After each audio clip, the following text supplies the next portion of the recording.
Stocks start the week on shaky ground. After last week's hefty gain, the selling started, dragging the index lower by 1%.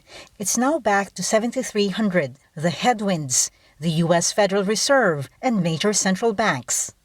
50 basis point hike is not being rolled out so far. So that is also on top of what is coming out now in Europe, and ECB is saying that they may be doing a similar tightening come October, whereas before they were saying they're going to continue their accommodative stance. But that same expectation over higher borrowing costs is underpinning the strength in banking shares. Security Bank led the gains, while BPI hits multi-year highs during midday trade after reporting strong 2021 earnings.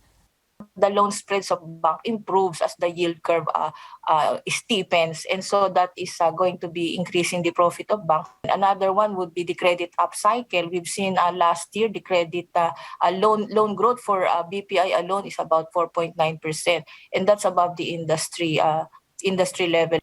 Another top gainer is Figaro Coffee after reporting record sales, but other food and beverage shares sank. Monde and Emperador gave up last week's gains as investors take profit after betting they will be included in the main index.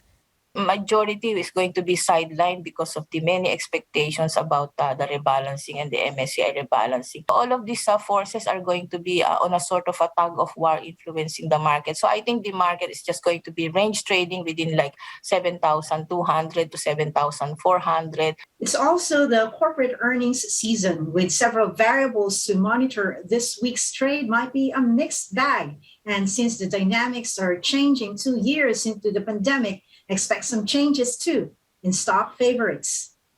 Lois Calderon, CNN, Philippines.